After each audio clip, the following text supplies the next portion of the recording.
Hate waiting a week for the next episode of Radio Rental?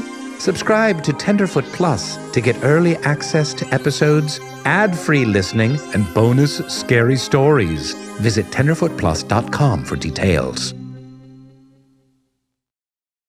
The following podcast includes scary stories with content that could be triggering to some listeners. Listener discretion is advised.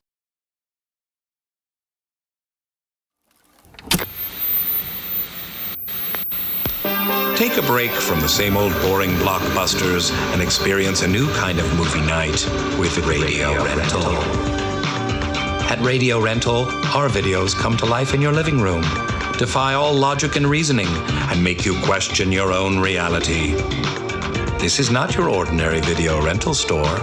At Radio Rental, we carry one-of-a-kind videos so frightening, so mind-bending, you won't be able to sleep at night. You've gone Radio Rental.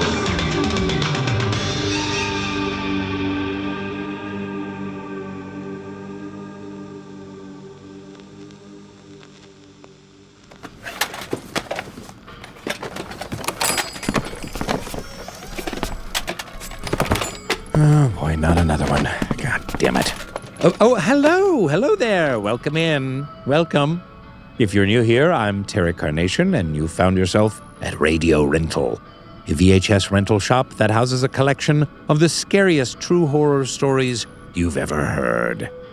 Anyway, you've caught me in a bit of a bad mood today. Upon receiving a few angry comments from disgruntled parents, I just recently discovered that a bunch of my VHS tapes are actually in the wrong sleeves. As you can probably imagine, that's created a lot of problems. Dumb and Dumber was in Dr. Zhivago. Memoirs of a Geisha was inside of the When Harry Met Sally sleeve. But the worst so far was the Texas Chainsaw Massacre inside the box for the Aristocats. Poor kitties wanted kittens lapping up milk, and they got Leatherface sledgehammering some Texans. I am so sorry to whatever kitty checked that one out. I guess their parents can just forward me their therapy bills the rest of their life. Side note, Friday the 13th Part 4 was in the Friday the 13th Part 6 sleeve, and no one ever seemed to notice. Anyway, why don't we pop in a scary tape for you while I sort out the rest of this mess, huh? Here we go. Hi there. My name is Terrence Carnation. I'm 6'2", 53 years old, and this is my audition tape for Survivor. Okay. On the weekends, you can find me bench pressing. Yeah, okay. Oh, God, that's terrible. It looks like these tapes are mixed up too. Anyway, don't worry about that. You weren't supposed to see that. Okay, yes, truth be told, I submitted to Survivor. No, they didn't take me. Their loss. Because my tape is awesome. I ate 5 ostrich eggs on it. But anyways, now's not the time. Here is a scary story for you. I'm really hoping that this one isn't my audition for So You Think You Can Dance.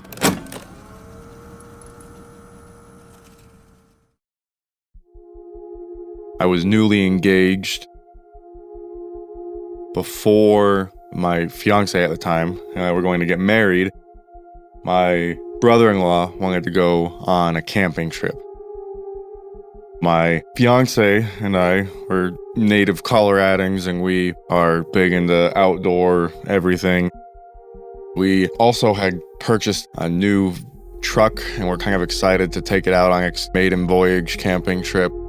So we had gotten all of our camping stuff all loaded up, and we're really excited to take this truck as far back into the woods and unpaved wilderness as we could get it. So we had gone along with my brother-in-law and my 3 nephews. We decided as our camping trip we were going to go to this area in northern Colorado called the Red Feather Lakes. It's kind of an isolated area. There's a town in Red Feather Lakes that I don't think has more than a couple hundred people that live there.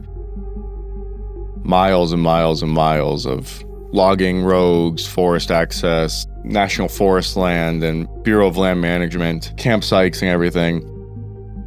We had packed everything for a 4-day camping trip, and we had decided this time we were going to just head as deep into the woods as we could get. It was close to about 20 miles by the time all was said and done. And back there, they have campsites that are spaced out every half mile or so. And then you get further back, and they're every mile, and then every 2 miles. And we had gone from standard unpaved dirt forest trails to kind of more technical off-roading and all that. And it was kind of late in the season for camping, so we hadn't really seen very many other campers out there. There were a couple that seemed like they were packing up kind of at the entrance to the forest. Once we were probably a mile or two back into the woods, there was nothing. We had found this campsite that was pristine. It was beautiful. We had gotten all set up on the first day. We had brought lots of games for the boys because we had these 3 young boys out there with us. So we did lots of stuff like cornhole and board games. We went fishing. They were all kind of excited because I brought out a couple of little .22 rifles that they wanted to go plinking with. So we had like a little firearm safety talk and class and all that for about half an hour. One by one, we had them, take turns shooting a little .22 back there. That night, we noticed that the dogs just got really on edge. My dog and my brother-in-law's dog, they're very experienced camping. They have been out in the woods. They've gone on a whole bunch of camping trips, and they're used to seeing deer and all sorts of wildlife. So it kind of seemed out of character for them. Their hackles were up, and they started kind of patrolling the edge of our camp. We weren't too on guard with the whole thing. Earlier in the day, we had, gone out into the woods quite a bit, hikes in the areas and all that, and we hadn't seen any other campers in the area. We hadn't noticed anything unusual or anything like that. The way, at least I kind of figured it at the time, was that maybe there was some sort of skunk or something like that.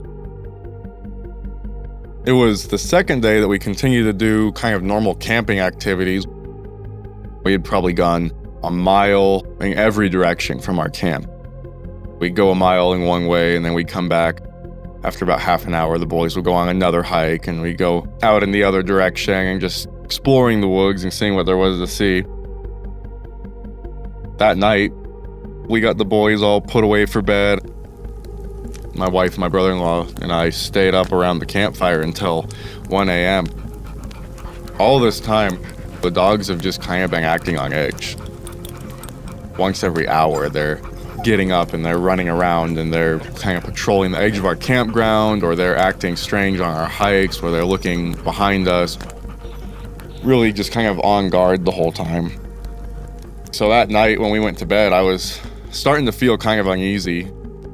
I don't think I hardly slept at all. I was laying there in the tent, tossing and turning. I feel like I was more in one of those types of sleep where you're still hearing the noises around you. Time might be passing by a little bit faster, but you're just kind of laying there listening around you. And I would hear, a twig snap in the woods, and all of a sudden I'm wide awake again and then dozing back off. I was kind of expecting the next day when we woke up to see our campsite had some sort of footprints or tracks or something like that through it.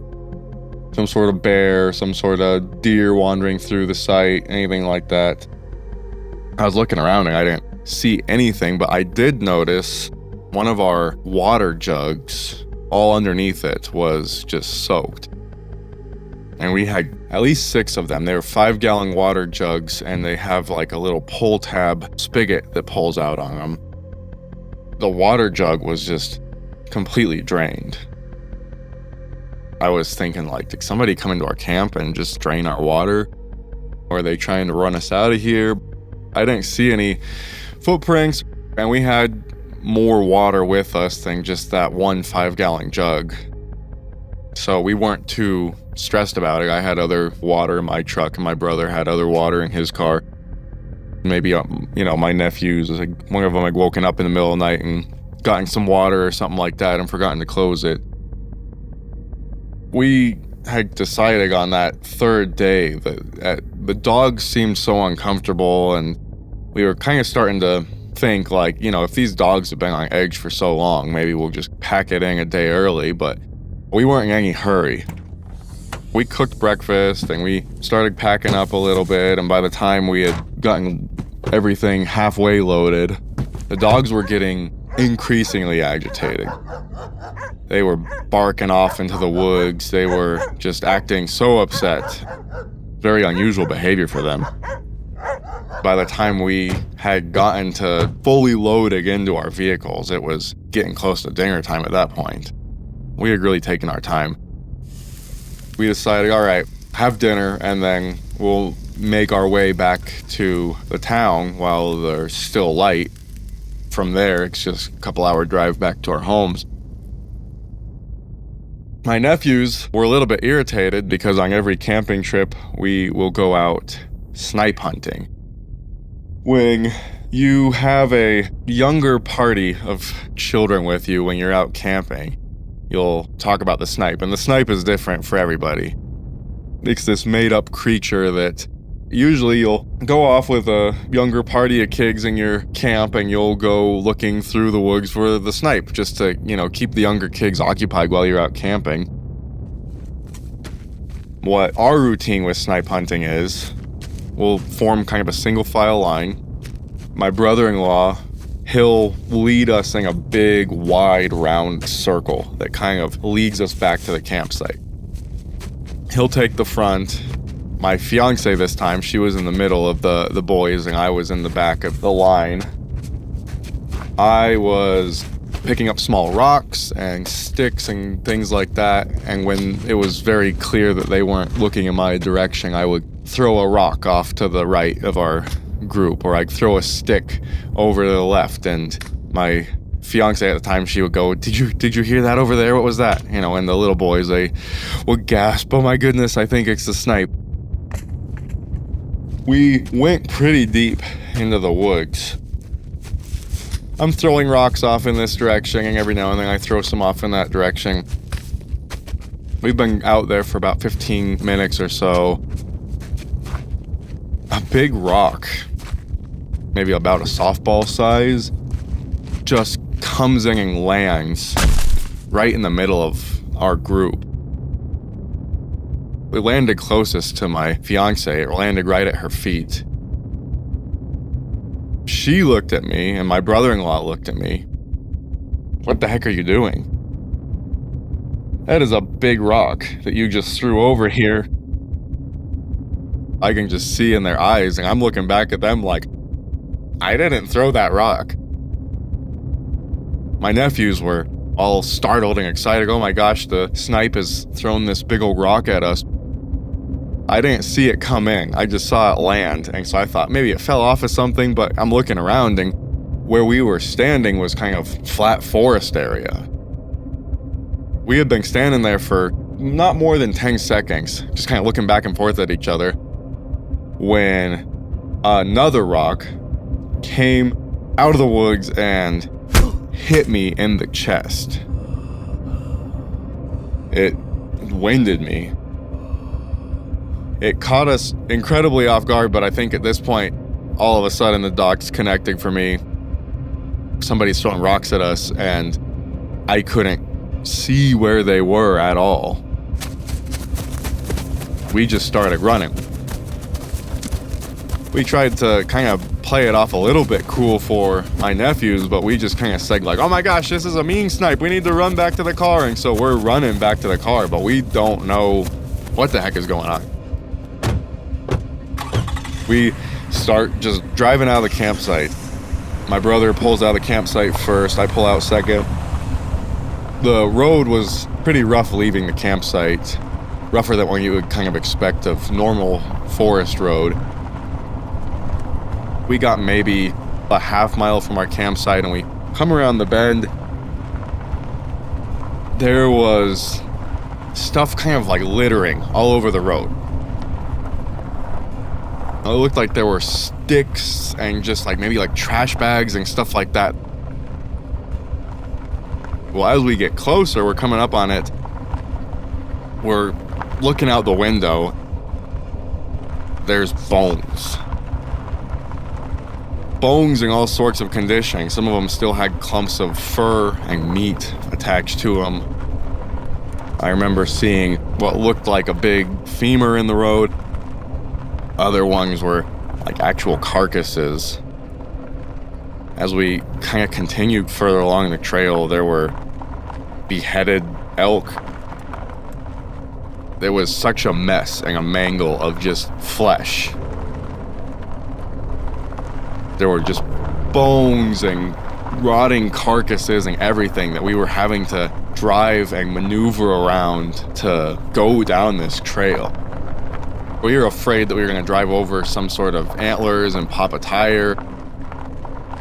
We just continued down the road avoiding what we could, but we did end up having to run over a couple bodies of what looked like smaller animals.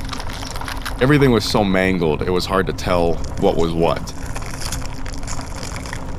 This was what felt like 20 minutes of just driving and navigating and maneuvering around all this.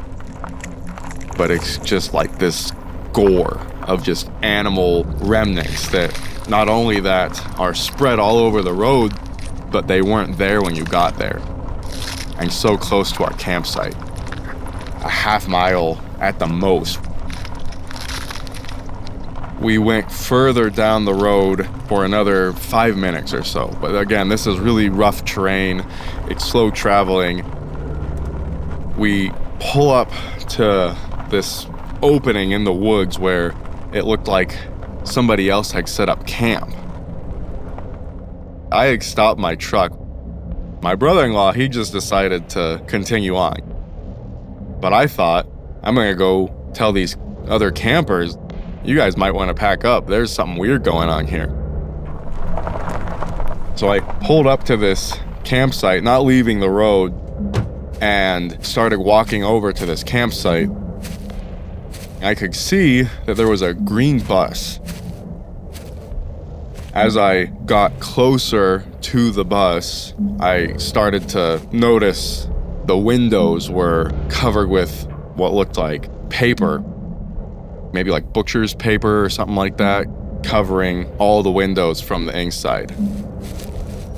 I could see that there was spray painted symbols all over it. It looked like a number of different stars, like a pentagram type star. One particular large star on the side of the bus has 9 points on it. The paper that was covering the window had a lot of these same symbols on them. What it looked like to me was something out of the Blair Witch Project. As I'm approaching this bus, I'm getting incredibly uncomfortable to the point that I decide, I'm not even going to go all the way up and knock on the door. And I look and I see that they have a fire pit, probably 50 feet or so away from the bus. On my way back over to my truck, I glance over into the fire pit. And this fire pit had 40 animals worth of just bones. Moose antlers, a number of what looked like femurs. It looked like a gore pit. There were so many bones. Looking around, there's weird things hanging from the trees around everywhere. There was what looked like some sort of chipmunk or some sort of mountain squirrel strung out by its hands and arms or paws or whatever that was hanging from the trees, crucifix style. Didn't see any sign of anybody. I just booked it back to the truck. When I got back into the truck, I said to her, my fiance, this is some Hills Have Eyes shit. We floored it, rally racing through the forest on this single lane dirt road. We were driving so quickly and it was getting so dark. We were so freaked out we didn't want to be in the woods, in those woods after dark. But the whole time we were driving out, we were just, what was that? What was that? I don't know. We just need to get out of here. we need to get back to the town. When we did get back into cell service, we did call the county sheriff and told them what we had happened. We gave them our phone numbers and everything, and then they said that they would pass it on to the Parks and Wildlife officers that patrol that area. I had gotten a call maybe like 2 weeks later. They had just told me, yeah, we went and drove back in that area, but we didn't see anything.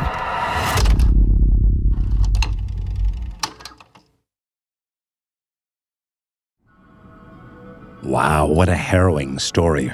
Ooh, that gives me the creeps. But also, please don't tell Malachi that snipes aren't real. Sometimes when I forget to buy him food, I say that the snipes got to it first, and I really don't want to backtrack on a decade's worth of lies and manipulation. Malachi can be very punitive. Moving on. Anyway, let's hear from some scintillating sponsors.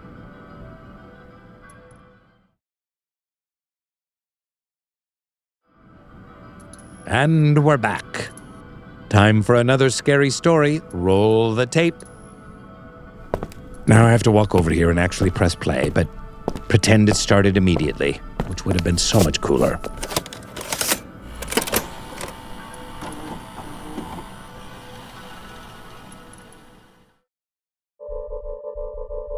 It was the summer of 2021.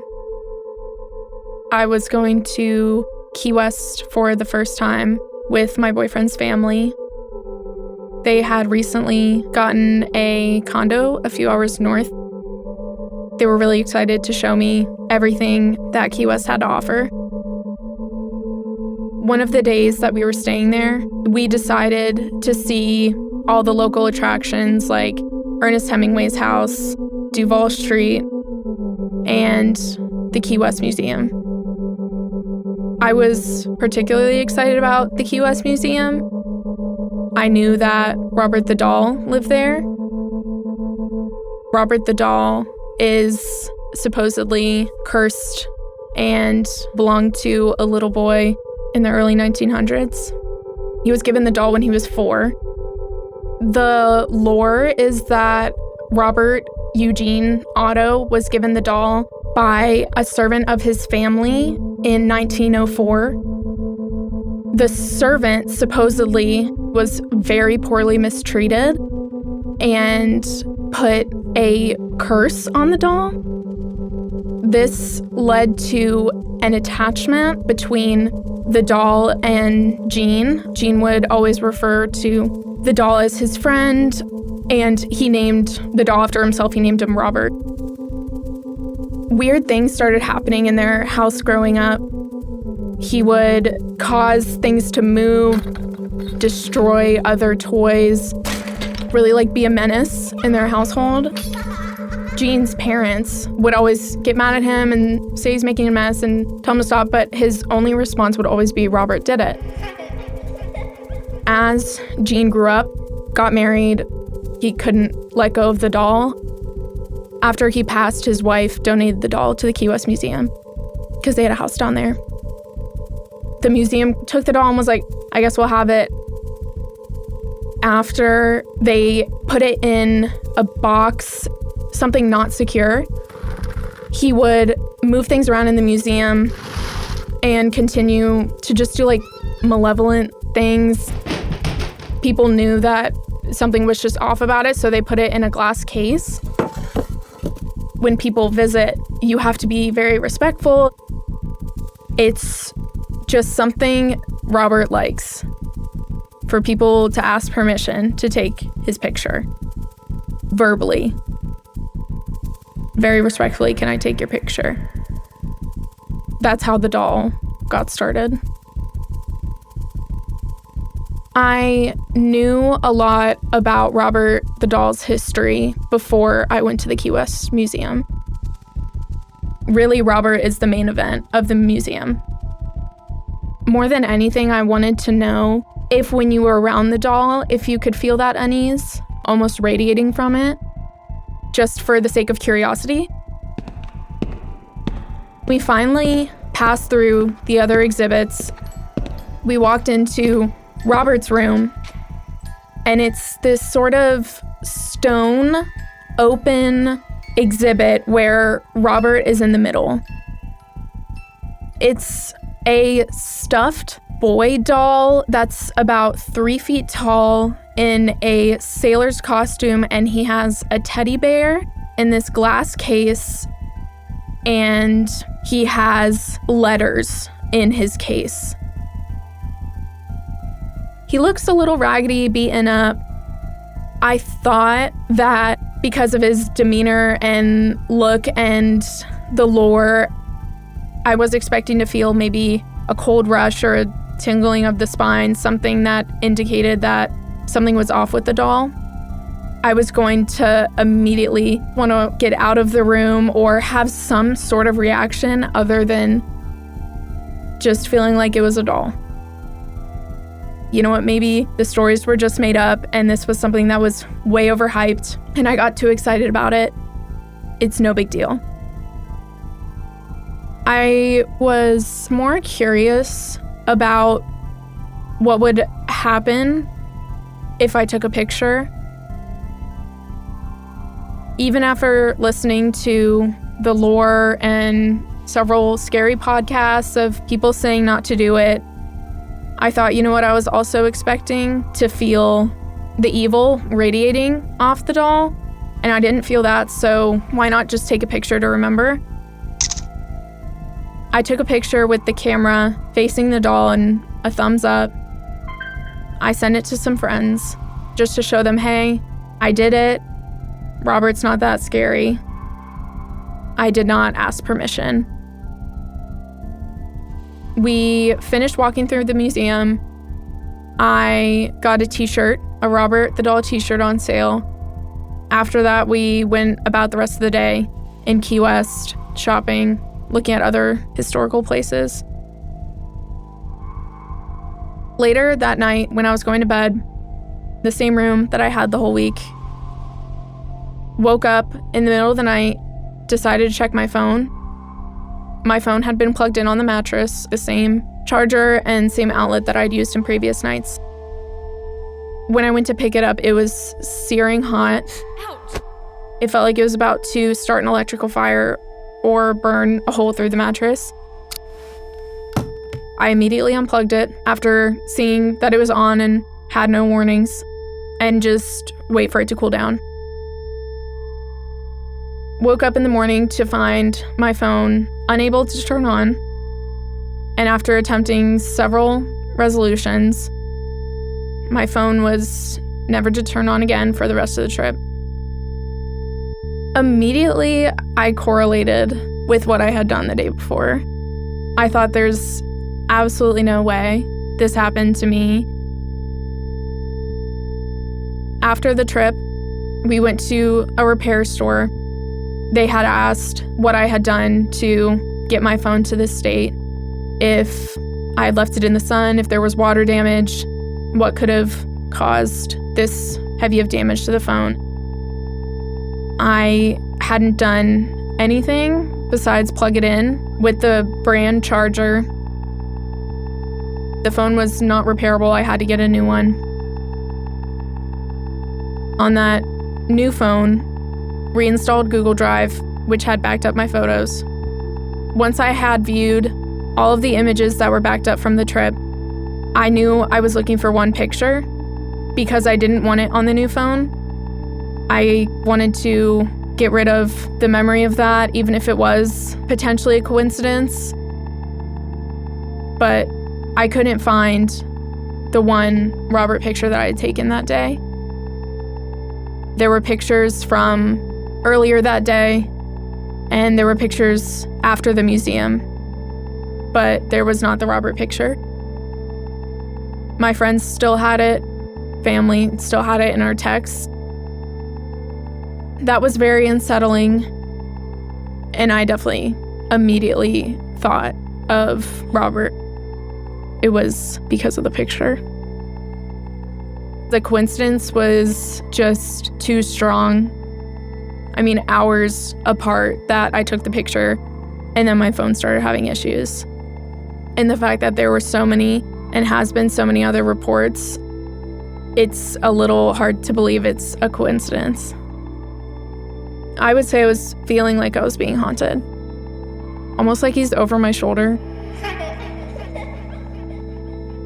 It was a few weeks later, I had moved into my college apartment with one of my friends that I had sent the picture to. We started living together, and it was kind of immediate that our apartment was not a happy place to be. It wasn't home feeling, it wasn't restful. We just felt very unsettled there and couldn't really put a finger on why. But we knew at the end of the day it was not a place we wanted to be. After a particularly hard day, I got in a car accident. The effects of that car accident have definitely lasted to today. It was really soon after that incident that I thought about Robert having a hand in it, because of the amount of people that have visited and either not been respectful or taken a picture and not asked permission, that have had bad luck or had medical issues. I was really starting to honestly feel like an idiot for taking the picture, because now it was starting to physically impact me. I can't believe I took that picture. The letters around his glass box are letters from people who have either been rude or taken pictures and not asked permission, or visited Robert and then just started to have terrible things happen to them. They write an apology letter to him. They ask for the bad things to stop happening. Robert, I know I didn't ask your permission. Very remorseful for having done that, and I apologize. And I hope that you can accept the apology. And I hope the apology works.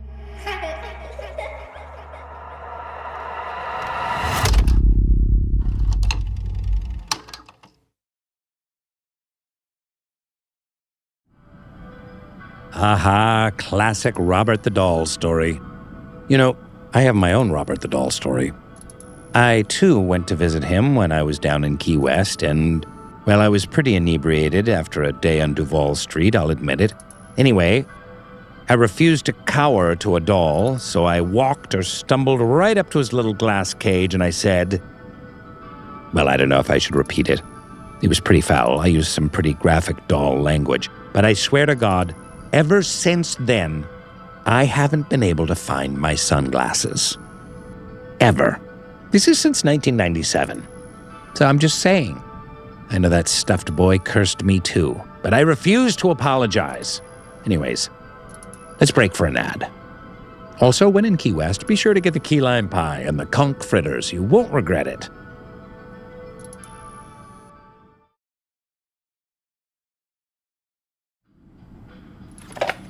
Okay, welcome back. So I've finally gotten most of these tapes back into their rightful sleeves. But God, there could have been some bad ones. Ghost Dad, with Bill Cosby, was in Ghost. Peeping Tom was inside the box for Tom and Jerry, the movie. Ooh, absolutely horrifying. That was a close one. I could have been sued for that. Anyway, I don't know who mixed these up, but I have a sinking suspicion that this was a parting prank from my demonic niece, Susie, who visited me last year. Just one last act of mischief right before she left. Lovely. Anyway, it's been so nice sharing some spookiness again with you today. Make sure to come back again next time, and we'll do it all over again, right here at Radio Rental.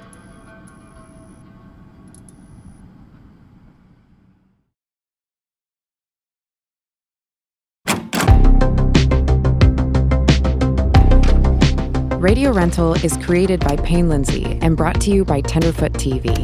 Lead producer is Eric Quintana. Executive producers are Payne Lindsay and Donald Albright. Hosted by Rainn Wilson as his character, Terry Carnation. Written and produced by Meredith Stedman. Additional writing by Mark Lachlan. Supervising producer is Tracy Kaplan. Associate producer is Jaja Muhammad. Editing by Eric Quintana, Mike Rooney, Stephen Perez, and Meredith Stedman. Sound design by Cooper Skinner, with additional sound design by Stephen Perez and April Ruha. Mix and master by Cooper Skinner, with additional mixing by Stephen Perez and Devin Johnson. Original score by Makeup and Vanity Set, with additional score by Jay Ragsdale. Video editing by Dylan Harrington. Cover artwork by Trevor Eiler and Rob Sheridan. Special thanks to Oren Rosenbaum and the team at UTA, the Nord Group, Station 16, Beck Media and Marketing, and the team at Odyssey. If you have a radio rental story that you'd like to share, please email us at yourscarystory@gmail.com or contact us via the form on our website, radiorentalusa.com. Follow us on Instagram and Twitter @RadioRental. You can also follow the illustrious Terry Carnation on social media. Just search @TerryCarnation. On behalf of the Radio Rental Store, we'd love it if you'd subscribe, rate, and review. Thanks for listening.